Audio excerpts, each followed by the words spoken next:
The ships appeared on a Tuesday morning, hanging in the sky like silver coins catching sunlight. They made no sound. They fired no weapons. They simply waited in orbit above Earth while every government on the planet scrambled to respond. Dae-hyun stood in the emergency command center beneath the United Nations building in Geneva, watching the screens with tired eyes. He had not slept in 30 hours. As the chief of staff to the Secretary General, he had been making calls, organizing meetings, and trying to prevent global panic since the moment those ships arrived. "They're broadcasting again," said Ji-woo, the lead xenolinguist. She wore headphones and stared at her computer screen with intense focus. Same message. Mathematical sequences, then what appears to be greetings in multiple Earth languages.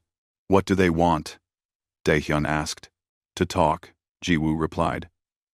"They keep repeating coordinates. They want to land here. At the UN. Hyun-sik, the military intelligence director, stood nearby with his arms crossed. His face showed no emotion. But Dae-hyun knew him well enough to see the tension in his shoulders. "It could be a trick," Hyun-sik said. "We should make them wait. Show strength. A resurrence. A. Or it could be first contact with an alien civilization," Dae-hyun replied. "And making them wait might insult them." The debate had been going on for hours across every government channel.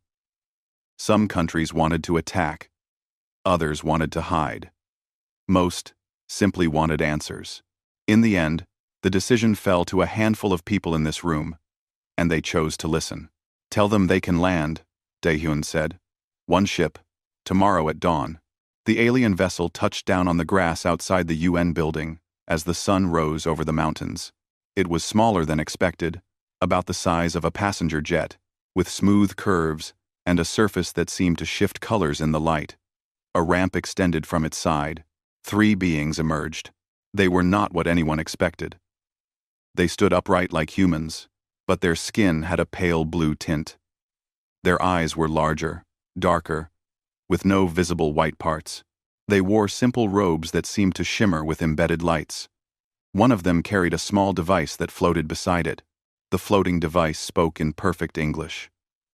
"Greetings to the people of Earth. We come in peace. We are representatives of the Galactic Concordat, and we bring an offer of friendship." Dae-hyun stood with Ji-woo and Hyun-sik, along with representatives from 20 other nations. They had agreed to meet outside, in full view of cameras broadcasting to the entire world. Whatever happened next, humanity would see it together. "Welcome to Earth," Dae-hyun said, his voice steady despite his racing heart. "We have many questions, and we have answers," the device translated. "But first, we wish to present gifts." One of the aliens gestured, and the floating device projected images into the air. They showed star maps, scientific formulas, and schematics for technologies Earth had never dreamed of. Energy sources that created power from nothing. Medical treatments that could cure any disease. Ships that could cross the galaxy in weeks instead of centuries.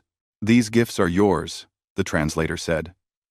"We offer them freely, as a sign of our goodwill.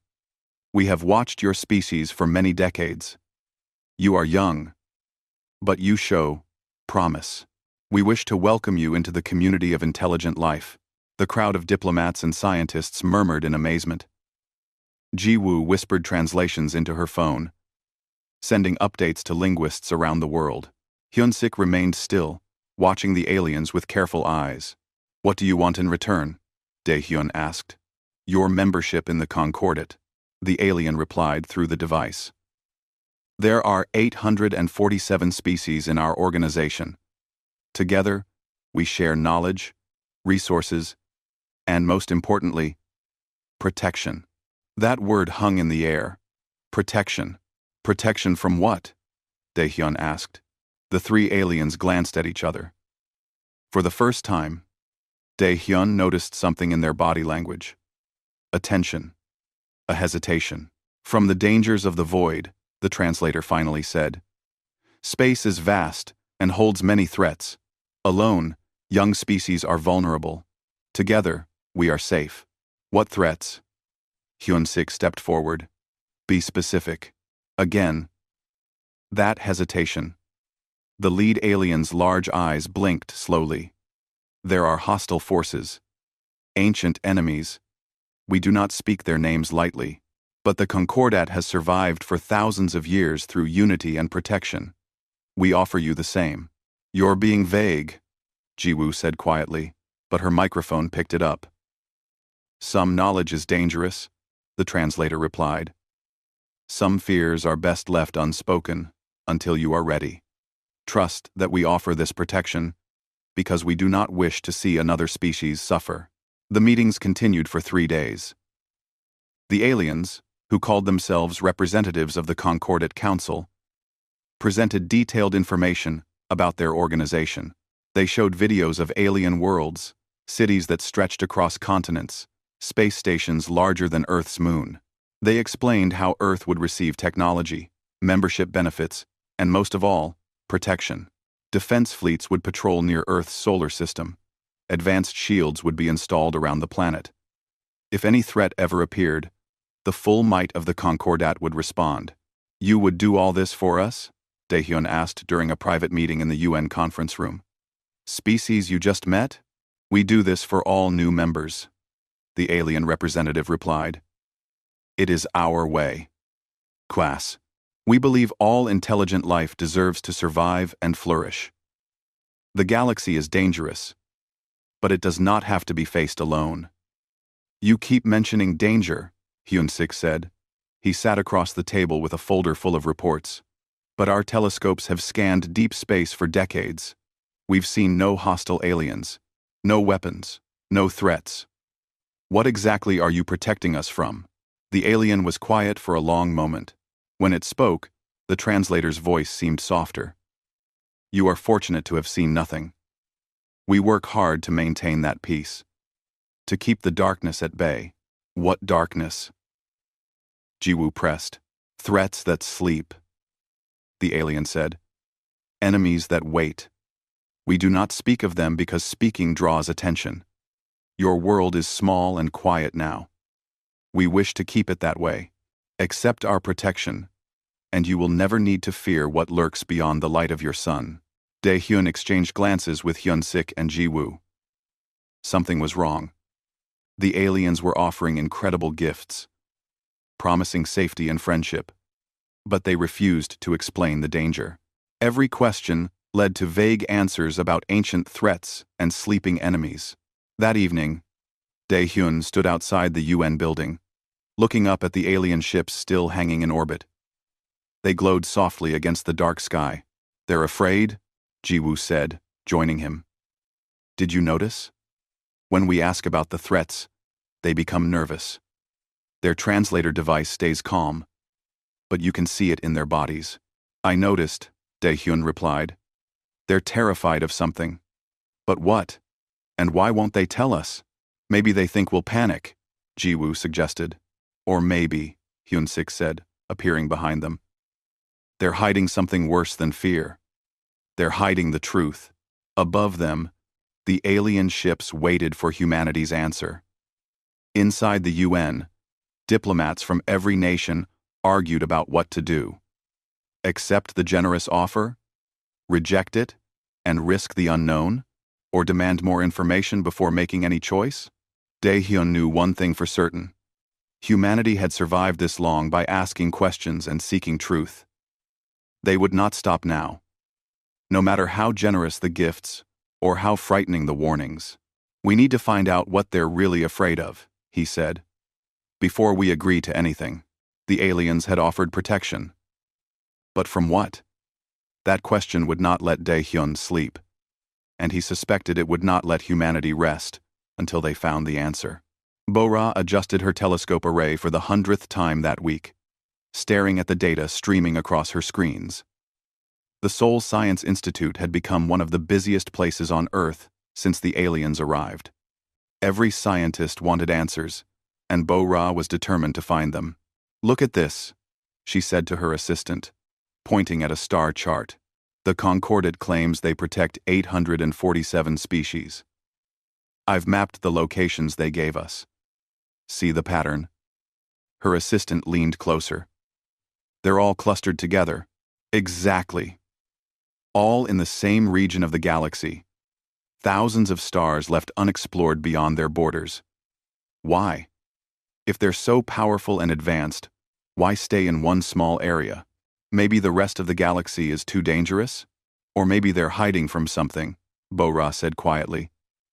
Something big enough to make them afraid of empty space. Across the ocean, Taeyang stood on the bridge of the orbital defense station, watching the Concordat ships through the window. As commander of Earth's small space force, he had been observing the aliens carefully. They had excellent ships, powerful shields, and weapons that could destroy a planet, but they never went far from each other.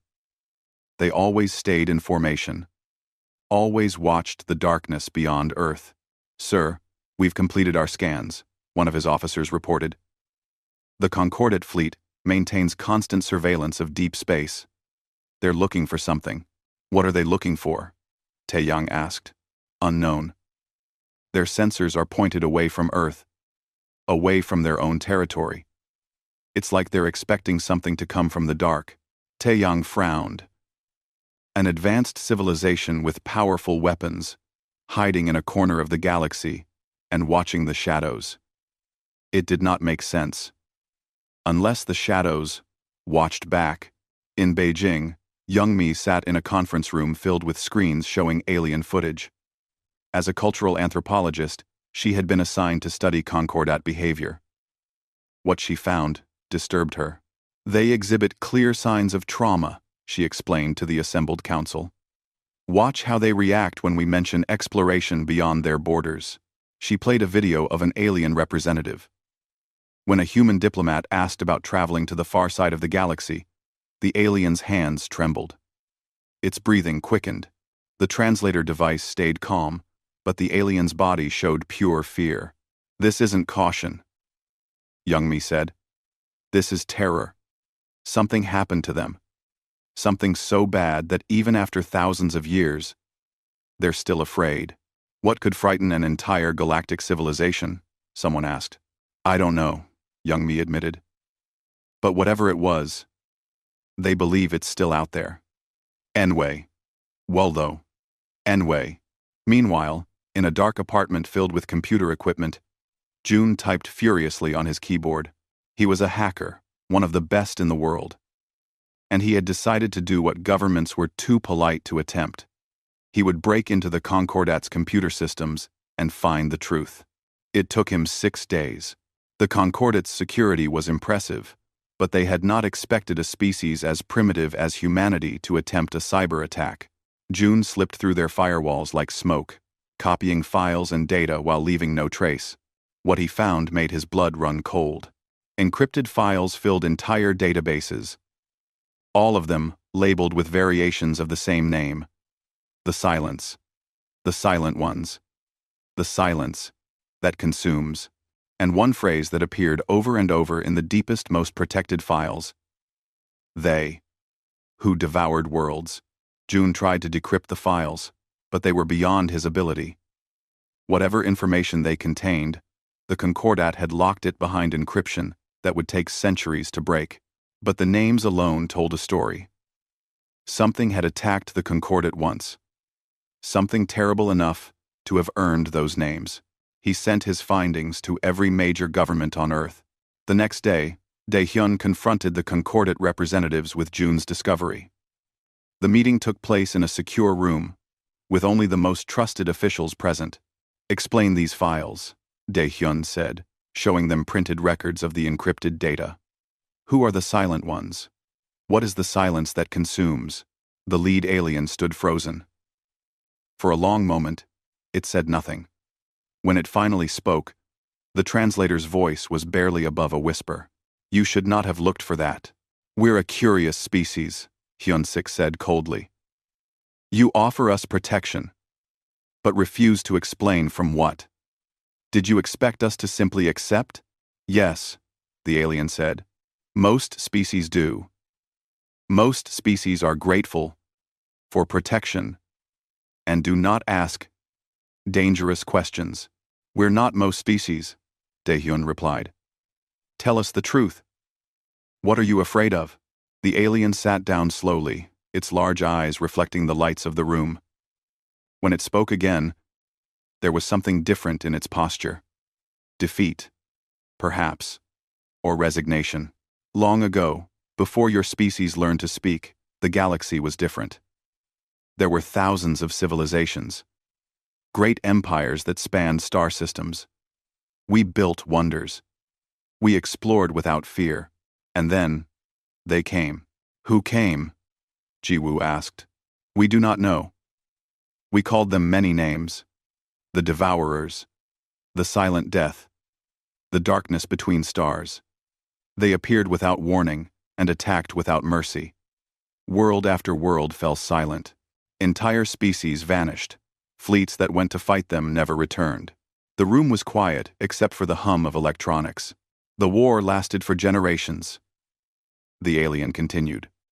We lost more than we can count. Thousands of species extinct. Billions of lives ended. The Concordat formed from the survivors, those who learned that fighting was useless. We gathered together and we hid. We made ourselves small and quiet. And eventually, they stopped coming. How long ago? Taeyang asked. 10,000 years. Someone in the room laughed in disbelief. 10,000 years? And you're still hiding? You do not understand, the alien said. And for the first time, its translator carried real emotion. You did not see what we saw. You did not watch planets burn. You did not hear the silence that followed after they passed. We survived by learning fear, by accepting that some enemies cannot be defeated, only avoided. So you hide, Bora said. All of you. 800 species, hiding in one corner of the galaxy. We survive. The alien corrected. We protect each other. We maintain silence and hope. They never wake again. Wake? Daehyun leaned forward. You mean they're still out there? We don't know. They vanished as mysteriously as they appeared. Perhaps they sleep. Perhaps they died. Perhaps they simply lost interest. We do not know, and we do not wish to find out. That is why we offer you protection. Join us. Stay quiet. Let the darkness remain undisturbed. Hyun-sik stood up. And if we refuse? If we decide to explore on our own? The alien's expression was difficult to read, but its body language spoke clearly. Then, you will make noise in the dark. You will draw attention. And if they still exist, if they still watch, you will bring them to your door. Perhaps to ours as well. 8. Is that a threat? Taeyang asked. It is a warning, the alien replied. We offer protection because we genuinely wish to help. But we also offer it because a loud species near our borders is a danger to everyone. Please, accept our offer. Let us keep you safe. The meeting ended without agreement. The humans needed time to think, to discuss, to decide. The aliens returned to their ships, waiting for an answer. That night, the world's leaders held emergency sessions. The revelation changed everything. The Concordat was not offering protection out of kindness. They were offering it out of fear. They wanted Earth to be quiet, to be safe, to not risk waking whatever ancient horror had nearly destroyed them 10,000 years ago. They're traumatized, Youngmi explained to a global council. An entire civilization, suffering from collective trauma, passed down through generations. They genuinely believe the only way to survive is to hide. But is it true? Someone asked. Are these devourers real, or just ancient myths? Bora displayed her research. I've found evidence. Old battlefields in deep space. Debris fields that span light years. Something terrible happened out there. Whether it could happen again, I can't say. Taeyang pulled up military analyses. If these devourers exist and return, the Concordat's strategy is passive defense. hide, and hope. That's their entire plan. And they want us to follow it, Daehyun said.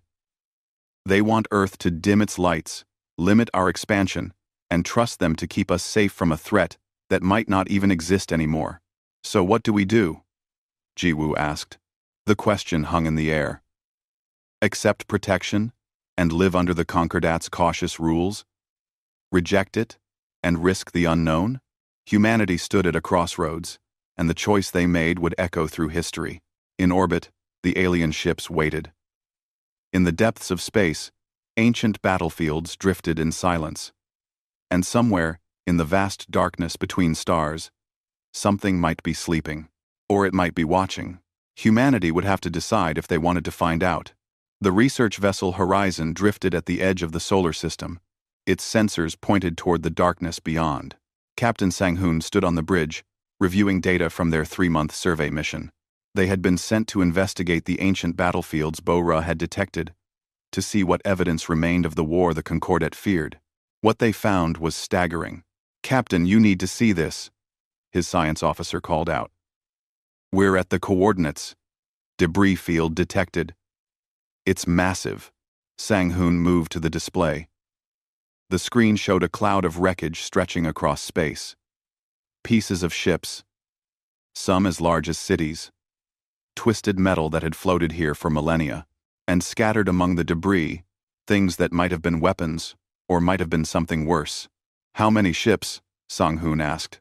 "Impossible to count. Thousands at least. Maybe tens of thousands. This wasn't a battle, Captain. This was a slaughter." They spent days cataloging what they found. Every piece of debris told the same story. Advanced civilizations had fought here, with weapons that could tear apart planets. And they had lost. The Concordat had not exaggerated. Something terrible had happened in this place. But Sang-hoon noticed something else. "These are all Concordat ships," he said, studying the hull designs. "Where are the enemy wrecks? Where are the devourers?" His crew searched but found nothing. No alien technology. No evidence of what the Concordat had fought.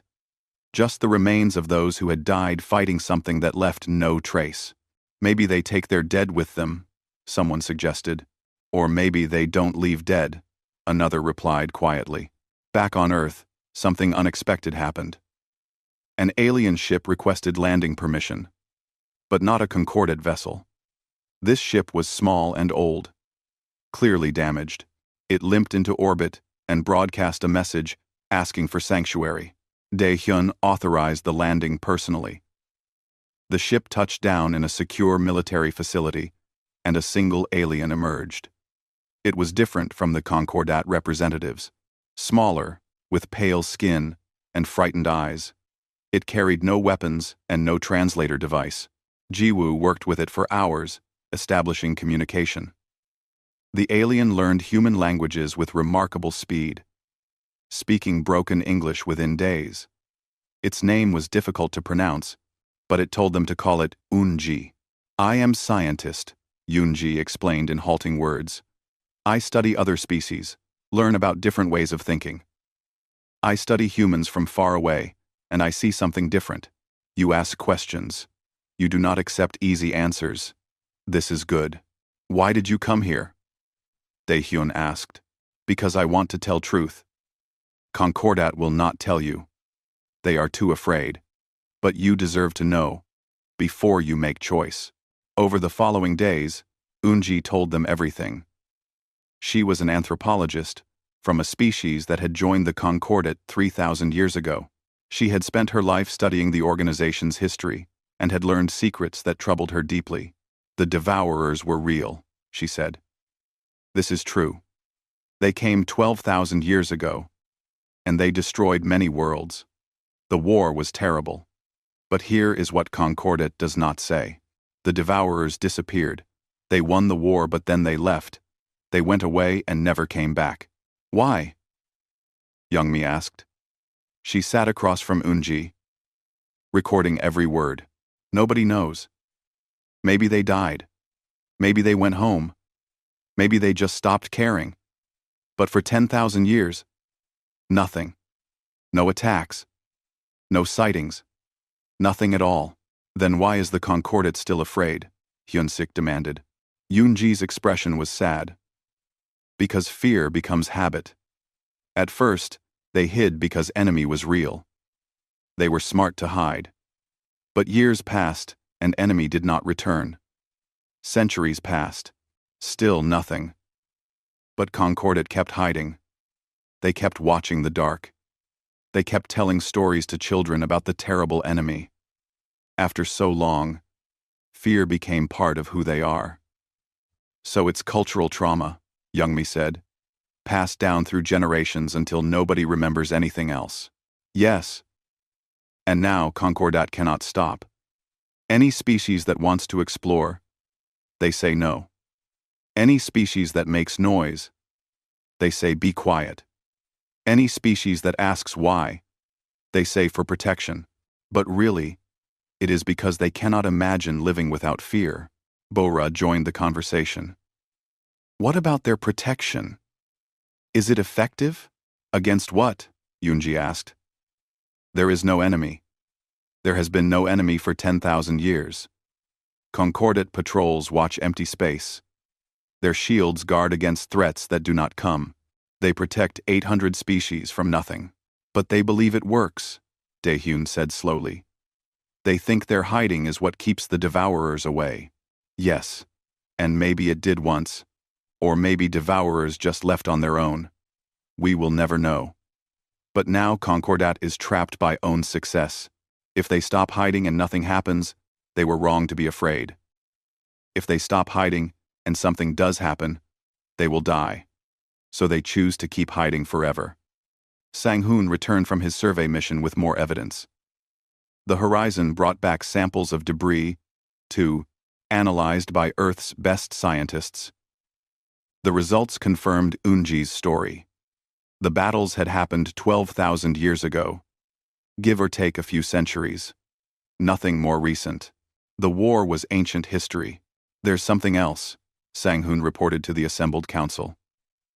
We found no pattern to the attacks. The devourers didn't target military worlds or strategic locations. They hit random systems. Some important, some not. It's like they were testing something, or searching for something. And then, they stopped, Taeyang added. All at once, every battlefield we found dates to the same period. They fought for maybe 200 years, and then vanished completely. What could make an enemy that powerful just leave? Someone asked. Maybe they found what they were looking for, Bora suggested. Or maybe they got bored. Maybe humanity wasn't worth their time. We don't know enough about them to say. The Concordat learned about Eun-ji's presence on Earth and demanded her return. They sent urgent messages saying she was a criminal, a traitor who spread lies.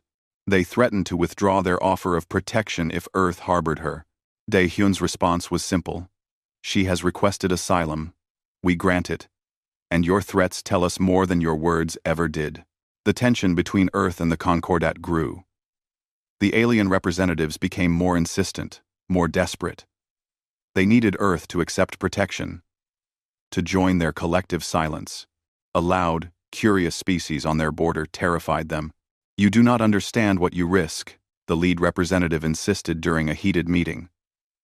If you make noise, if you explore without caution, you might wake them, you might bring them back. Or we might find empty space, Daehyun replied. We might explore the galaxy and find nothing but stars and planets. We might discover that your ancient enemy is long dead. You cannot know that. No, we can't. But neither can you. You've spent 10,000 years assuming the worst. Maybe it's time someone checked if you were right. The meeting ended badly. The Concordat gave Earth a deadline. Accept protection and membership within 1 month. Or be declared a rogue species. They would blockade the solar system to prevent Earth from spreading into space. They would contain humanity's noise to protect their own civilization from imagined threats. That night, Daehyun met with Earth's leadership in a secure conference. Every major nation participated, along with scientists, military leaders, and philosophers. The question before them was simple but profound. What should humanity do? If we accept, we survive, one leader argued. We get their technology, their knowledge, their protection. We live safely under their watch. If we accept, we surrender our freedom, another countered. We let fear control us. We accept limits on our growth, our exploration, our curiosity. Is that living? Oh, Wu Jin, the chief military strategist, presented his analysis. The Concordate's protection comes with strings.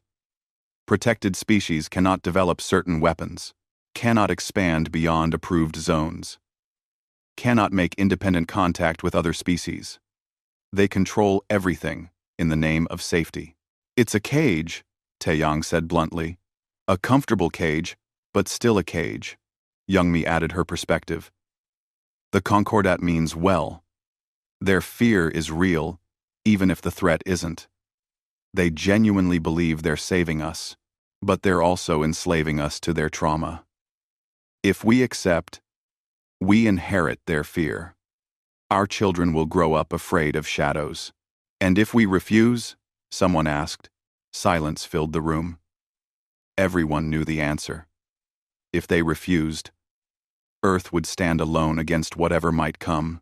They would have to build their own defenses, forge their own path, face the unknown without the safety net the Concordat offered. We'll have our freedom, Sang-hoon said quietly, and our fear will be our own.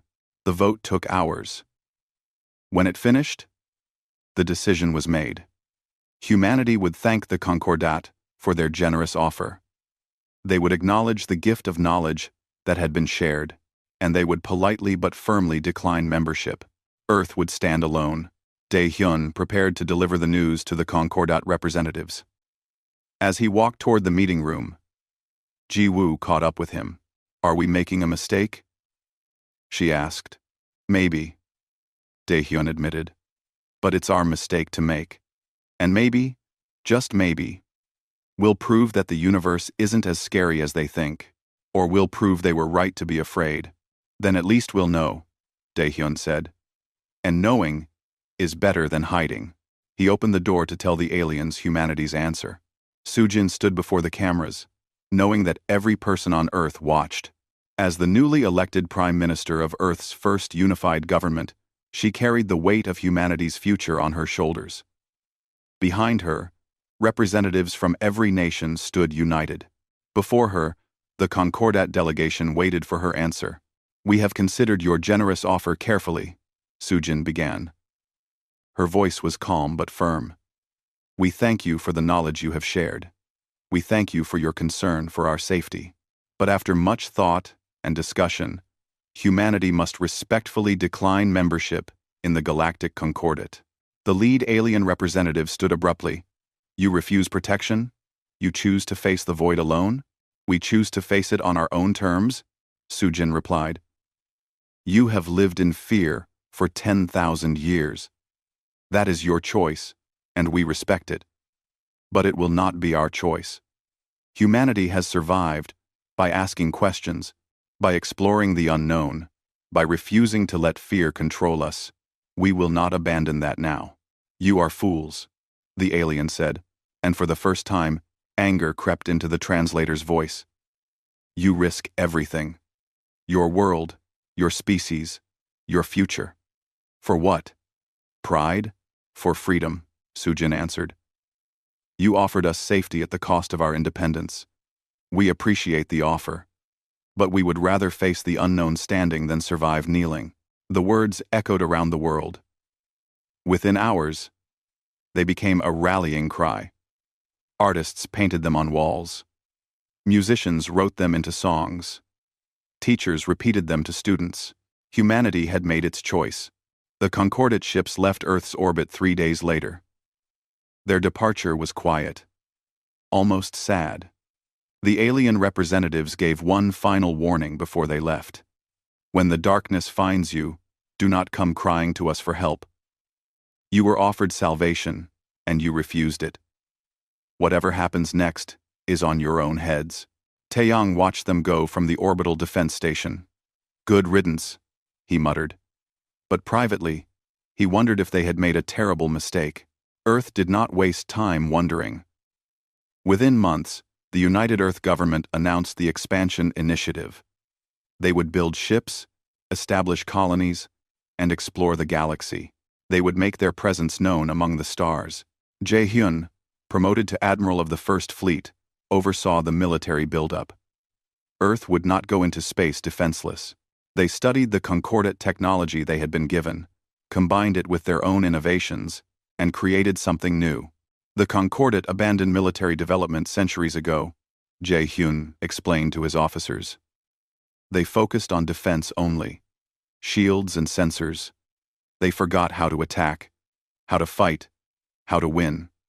We won't make that mistake. The shipyards on Mars hummed with constant activity. Hannah, the lead engineer, worked 18-hour days overseeing the construction of humanity's first true warships.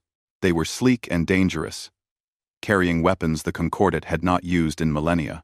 We're building things they would consider barbaric, Hannah said to Jae-hyun during an inspection. Railguns, missile systems, electromagnetic pulse weapons. They think these are primitive. They think peace and survival are the same thing. Jae-hyun replied, We know better. Peace is what you have after you've made it impossible for others to harm you. Not everyone on Earth agreed with the military buildup. Protests erupted in major cities. People argued that humanity was becoming what they feared, that building weapons would only attract danger. Soo-jin addressed those concerns in a public speech. We are not building weapons because we want war. We are building them because we want choice. The concordate chose surrender, disguised as protection. We choose preparedness. If there is danger in the darkness, we will face it armed and ready. If there is no danger, then we will explore in peace, knowing we can defend ourselves if needed. Meanwhile, Kyung worked the diplomatic channels. Not all concordate species agreed with their leadership's fear-driven policies. Some quietly admired Earth's courage. A few secretly reached out, offering help. They can't openly defy the Concordate Council, Kyung explained to Soo-jin. But they're tired of hiding. They see us as a chance, a test case. If we survive exploring the galaxy, it proves the old fears are wrong. If we fail, it proves the Concordate right. 3. Find one. Aymar. Unone. Aymar. So they're using us as guinea pigs, Soo-jin said dryly. They're hoping we succeed, Kyung corrected. And they're willing to help, even if they must do it secretly. The first human colony ship launched 5 years after Earth rejected the Concordate. The vessel carried 10,000 people to a planet 20 light-years away.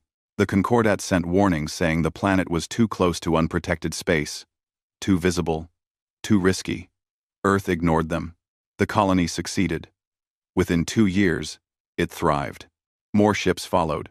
Humanity spread like seeds carried on the wind. 10 colonies. 20. 50. Each one pushing further into space.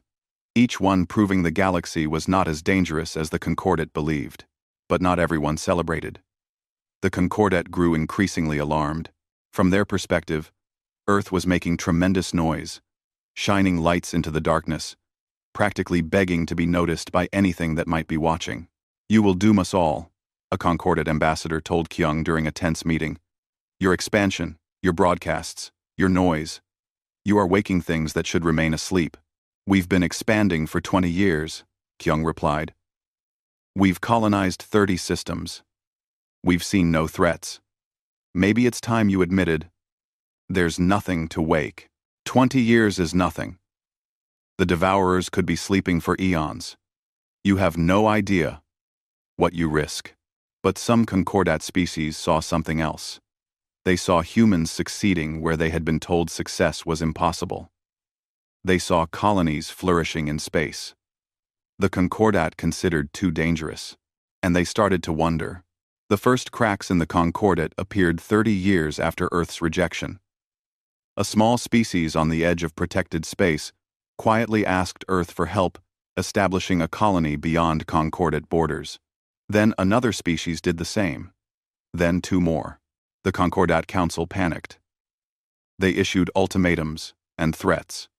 They declared Earth a rogue state and warned all members against contact with humanity. But it was too late. The fear that had held the Concordat together for 10,000 years was losing its grip. Jae-hyun, now an old man, stood on the bridge of the flagship Unity as it patrolled the frontier of human space. His hair was gray, and his face was lined, but his eyes were sharp. Behind him, a fleet of 300 warships maintained formation. "Sir, we're receiving a signal," his communication officer reported. "It's from Concordate Space. They're asking for help." "Help with what?" "They don't say. But it sounds urgent," Jae-hyun considered. For 30 years, the Concordat had avoided Earth, declared them dangerous, warned others to stay away. Now they asked for help? "Send a response," Jae-hyun ordered. "Tell them we're listening." The message came from a Concordat admiral, one of the few military leaders their civilization still maintained. "A rogue species is attacking our border colonies. Not the devourers, just a hostile species we never contacted before. They see our defensive posture as weakness. They're attacking, and we cannot stop them." "Why not?" Jae-hyun asked via video link. The alien admiral looked ashamed. "Because we forgot how to fight. Our ships have shields, but no weapons. We have sensors, but no strategy. We hide and protect, but we cannot attack. We are helpless against an enemy that does not fear us. And you want Earth's help?" "Yes. Please. We were wrong to reject you. We were wrong to think hiding was strength. Will you help us?" Jae-hyun looked at his officers. They looked back at him, waiting for orders. Earth could refuse. They could let the Concordat face the consequences of their choices. It would be fair. It would be justified. But it would not be human. "Send the fleet," Jae-hyun ordered. "All ships, set course for Concordate Space. Maximum speed." Within days, Earth's fleet arrived at the embattled Concordat colonies. The hostile species had never seen anything like human warships. They had never faced an enemy that attacked instead of defended, that sought victory instead of survival. The battle was short. The hostile fleet retreated after losing a third of their ships. The Concordat colonies were saved. News of Earth's intervention spread rapidly. The species that had spent 10,000 years hiding watched as humans did what they had forgotten was possible. Fight back. Win. Protect not by hiding, but by being strong enough that others feared to attack. The Concordat Council called an emergency session. Some wanted to thank Earth. Others wanted to condemn them for using violence. All of them had to confront a truth they had avoided for millennia. Safety was not the same as strength. And perhaps, just perhaps, the galaxy was not as dangerous as they had convinced themselves it was. Sujin, now elderly but still sharp, received a communication from the Concordat. An invitation. They wanted to talk about a new arrangement. Not membership, not protection, but cooperation. An alliance of equals. "They're asking us to teach them," Kyung explained, reading the message. "They want to learn how to defend themselves, how to fight, how to stop living in fear. We see, too. All. We see one. After 30 years of calling us reckless and dangerous," Sujin said with a slight smile. "Now they want our help. Will we give it?" Sujin thought for a moment. "Yes. Because that's what humans do. We lift others up. We share what we know, even with those who doubted us." She began composing a response, but stopped. In the distance, alarms began to sound.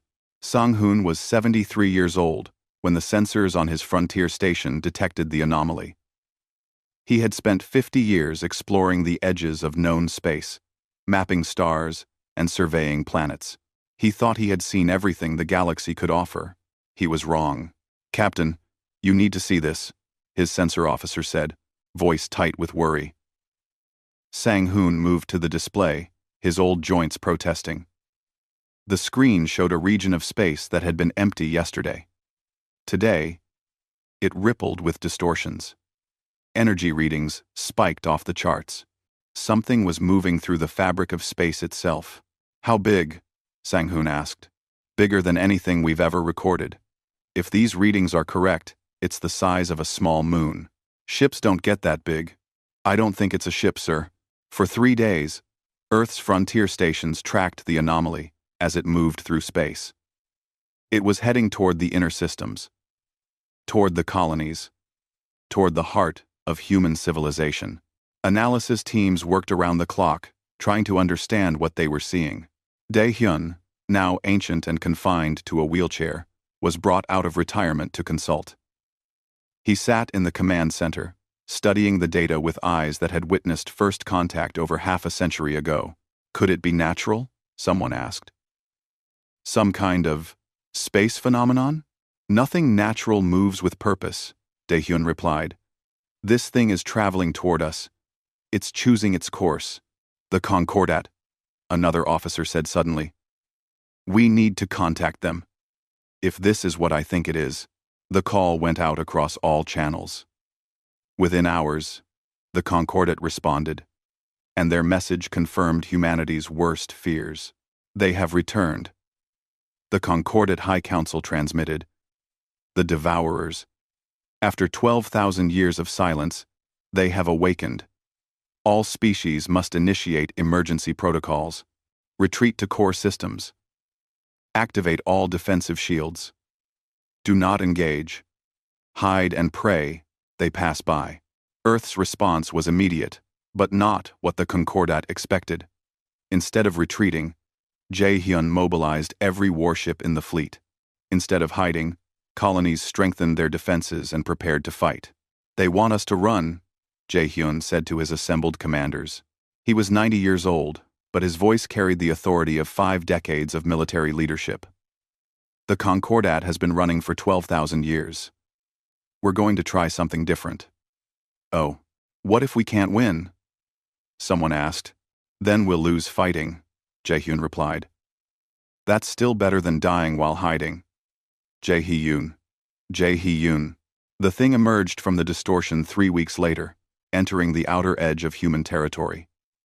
The entire fleet watched as it materialized, and several officers gasped at what they saw. It was massive beyond comprehension. Not a ship, but something that blurred the line between vessel and creature. Its surface shifted between metal and something organic. Lights pulsed across its surface like the firing of neurons. It radiated power that made every sensor scream warnings. "How do you kill something like that?" an officer whispered. "You don't kill it," Jae-hyun said calmly. "You hurt it enough that it decides to leave." The Devourer moved toward the nearest human colony. The colony had been evacuated, but its defenses remained active. Automated weapons fired. Missiles launched.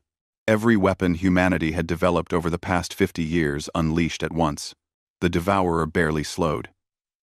It swept through the defensive fire like a person walking through rain. When it reached the planet, it did something that made Sang-hoon's blood run cold. It fed. Energy beams lanced down from the Devourer to the planet's surface. Where they touched, matter simply disappeared. Not destroyed, not vaporized, just gone. The creature was consuming the planet itself, absorbing its mass and energy. "Now we know why they're called Devourers," Sang-hoon said quietly. But something unexpected happened. The colony's weapons, while unable to stop the creature, did hurt it. Railgun rounds pierced its surface. Nuclear weapons created wounds that took minutes to heal. Electromagnetic pulses disrupted its systems. "It's not invincible," Jae-hyun observed. "It's just very, very strong. Keep firing." The battle raged for 6 hours. The colony world was lost, consumed down to bare rock. But the Devourer left damaged. Pieces of it drifted in space. Its lights flickered. It had paid a price for its meal. It's moving to the next system. Sensors reported. Heading deeper. Into our territory. Let it come, Jae-hyun said. Every system it enters will fight. Every colony will make it bleed. We'll hurt it until it learns that humans are more trouble than we're worth. Word of the battle spread across the galaxy at the speed of light. The Concordat, hiding in their core systems with shields at maximum, received the reports with disbelief. Humanity was fighting. Actually fighting. Not running. Not hiding. Standing their ground against an enemy that had broken the galaxy 12,000 years ago. They're insane, one Concordat admiral said. They're humans, another replied quietly. Maybe that's the same thing. The Devourer entered the second human system. This time, the fleet was ready. 300 warships surrounded it in a sphere formation. When it tried to approach the colony world, they attacked from all sides. The battle was brutal. Ships were destroyed, crews lost. But humanity fought with a ferocity the Devourer had never encountered. They used tactics the Concordat had forgotten centuries ago. Ramming attacks, suicide runs, boarding parties that tried to plant bombs inside the creature itself. The Devourer killed many ships, but it took damage, real damage. And for the first time in 12,000 years, it hesitated. It's adapting to our tactics, Jae-hyun's tactical officer reported. Learning from our attacks. Axis. Then we adapt faster, Jae-hyun replied. Change formation. New attack pattern. Don't give it time to predict us. Youngmi, now Earth's chief xenopsychologist, offered a crucial insight from the command center. It's studying us. Testing us. It's not trying to destroy the fleet. It's trying to understand what we are. Why? Sujin asked. She sat in the command center despite her age, refusing to hide while her people fought. Because we're different. The Concordat species ran when the Devourers appeared. They hid. They made themselves small. We're doing the opposite. We're being loud and aggressive. It doesn't know what to make of us. Good, Sujin said. Let's keep it confused. The battle continued for 2 days. The Devourer destroyed a third of the fleet, but finally withdrew from the system, leaving without consuming the planet. It moved to the next system, then stopped. What's it doing? Someone asked. Thinking, Youngmi said. It's evaluating whether we're worth the effort. Sang-hoon's frontier station detected more distortions. Sir, we're picking up additional signatures. There are more of them. At least 5, maybe 10 more Devourers incoming. The room fell silent. Fighting one had cost them dearly. Fighting 10 seemed impossible. But Jae-hyun simply nodded. Send a message to all colonies. All fleet groups. All stations. Emergency protocol. Alpha.